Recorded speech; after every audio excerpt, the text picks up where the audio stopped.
Tu connais ce moment, tu te réveilles le matin. Tu sais exactement ce que tu dois faire. Tu as la liste. Tu as les objectifs. Tu sais que c'est important.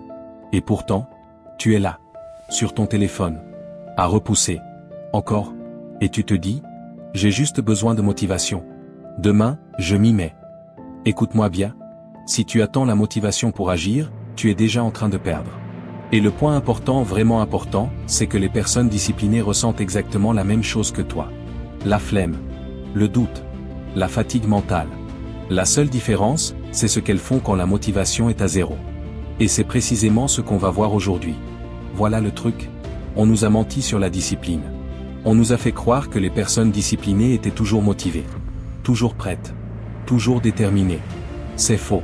Les études en psychologie comportementale, notamment celles publiées par l'American Psychological Association, montrent que la motivation est instable par nature. Elle dépend du sommeil, du stress, de l'alimentation, de l'environnement. Donc si ta stratégie repose sur « je ferai ça quand j'en aurai envie », tu construis ta vie sur quelque chose d'aussi fiable que la météo. Et là, tu te dis peut-être « ok, mais moi je n'ai juste pas la discipline ». Voici ce que la plupart des gens ne réalisent pas. La discipline n'est pas un trait de personnalité. C'est un système de comportement. Dans cette vidéo, je vais te montrer cette chose très concrète que font les personnes disciplinées précisément quand elles n'ont aucune motivation. Pas quand tout va bien, pas quand elles sont inspirées, mais quand elles n'en ont absolument pas envie. Et plus on avance, plus ça devient intéressant. Parce que les dernières stratégies sont celles que presque personne n'applique. 1. Elles n'essaient pas de se motiver. Regarde. Quand la motivation disparaît, la majorité des gens fait une erreur fatale. Ils essaient de se forcer mentalement. Ils se parlent comme ça. Allez, bouge-toi. T'as pas le choix. Sois discipliné. Résultat, résistance, fatigue mentale, auto-sabotage. Les personnes disciplinées, elles, font exactement l'inverse. Elles arrêtent d'essayer de se motiver. Pourquoi? Parce qu'elles savent une chose essentielle. La motivation vient après l'action, pas avant. Des études en psychologie comportementale, notamment les travaux de B.J. Fogg à Stanford, montrent que l'action précède souvent l'émotion. Tu agis d'abord. Ton cerveau justifie ensuite. Exemple concret. Une personne disciplinée ne se dit pas « je dois avoir envie de m'entraîner ». Elle se dit « je mets mes chaussures ». Poids. Pas d'engagement émotionnel. Pas de débat interne. Juste un premier micro-mouvement. 2. Elles réduisent la tâche jusqu'à ce qu'elle devienne ridicule. Quand la motivation disparaît, la première erreur que font 99% des gens, c'est ça. Ils continuent à se fixer des objectifs énormes. Je vais m'entraîner 1 heure. Je vais travailler 3 heures d'affilée. Je vais tout finir aujourd'hui. Écoute, quand ton cerveau est épuisé, ces objectifs ressemblent à une montagne. Les personnes disciplinées font l'inverse. Elles se demandent, quelle est la plus petite action possible que je peux faire, même sans envie? Pas 1 heure de sport. 5 pompes. Pas écrire un chapitre. Écrire une phrase. Et c'est là que ça devient vraiment intéressant. Selon une étude de Stanford sur l'initiation de l'action, commencer est la partie la plus coûteuse mentalement.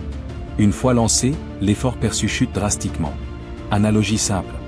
Démarrer une voiture consomme plus d'énergie que rouler à vitesse constante. Les personnes disciplinées ne cherchent pas à être performantes. Elles cherchent juste à démarrer. 3.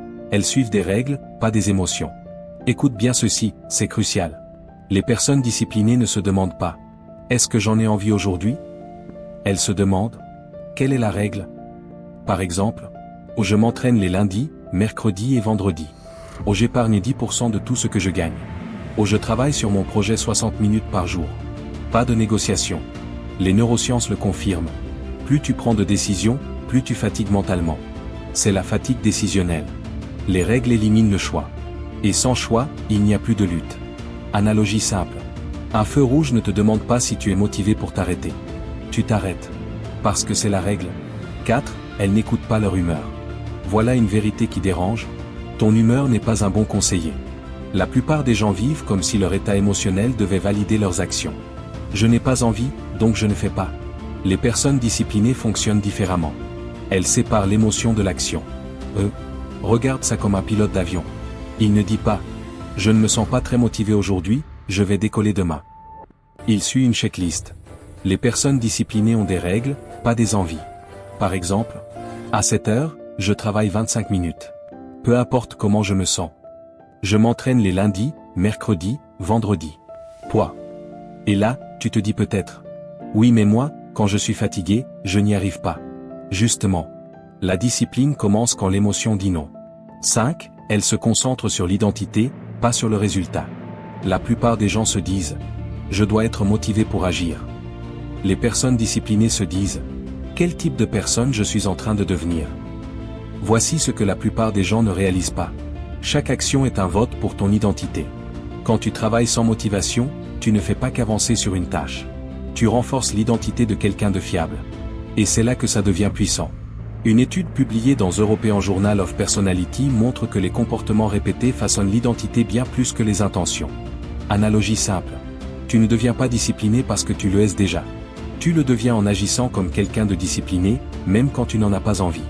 6. Elles protègent leur énergie, pas leur temps. Ça, c'est une grosse erreur courante. On parle tout le temps de gestion du temps. Mais les personnes disciplinées savent que le vrai problème, c'est l'énergie. Tu peux avoir tout le temps du monde. Si ton énergie est à zéro, tu n'avanceras pas. Les personnes disciplinées, quand elles n'ont aucune motivation, font ceci. Elles suppriment les fuites d'énergie. Notifications inutiles. Réseaux sociaux. Discussions toxiques. Informations anxiogènes. Des études montrent que le simple fait de vérifier son téléphone peut réduire la capacité de concentration pendant plus de 20 minutes. Voilà le truc. Elles ne cherchent pas à faire plus. Elles cherchent à se fatiguer moins. 7. Elles utilisent la friction à leur avantage. La plupart des gens essaient de se faire violence. Les personnes disciplinées modifient leur environnement. Exemple concret. Téléphone hors de portée. Application bloquée. Matériel prêt à l'avance. Pourquoi ? Parce que le cerveau humain cherche toujours la voie de moindre résistance. Les personnes disciplinées rendent les mauvaises habitudes difficiles. Et les bonnes habitudes faciles. Simples. Efficaces. Sous-estimées. 8. Elles acceptent de faire les choses mal. Celles-ci dérangent beaucoup de monde. Quand la motivation est absente, les personnes disciplinées acceptent une chose. Aujourd'hui ne sera pas parfait. Elles préfèrent mal faire, lentement, imparfaitement, plutôt que ne rien faire. Voici ce que la plupart des gens ne réalisent pas. Le perfectionnisme est souvent une excuse déguisée pour l'inaction. Faire mal aujourd'hui vaut toujours mieux que vouloir faire parfaitement demain. 9. Elles acceptent l'inconfort au lieu de le fuir. Là, on touche un point clé. La majorité des gens croient que le manque de motivation est un signal pour s'arrêter. Les personnes disciplinées savent que c'est juste un signal d'inconfort. Et l'inconfort n'est pas dangereux. Il est juste désagréable. Analogie simple. Un muscle qui brûle pendant l'entraînement ne te dit pas d'arrêter ta vie. Il te dit que ça travaille. Les personnes disciplinées ne cherchent pas à se sentir bien. Elles cherchent à faire ce qui doit être fait, même en se sentant mal. Et c'est là que ça devient vraiment intéressant. La confiance en soi ne vient pas du succès. Elle vient du fait de se respecter quand c'est difficile. 10. Elles pensent long et se rappellent la conséquence future. Quand la motivation est à zéro, les personnes disciplinées font une chose puissante. Elles se projettent. Pas de manière abstraite. De manière concrète.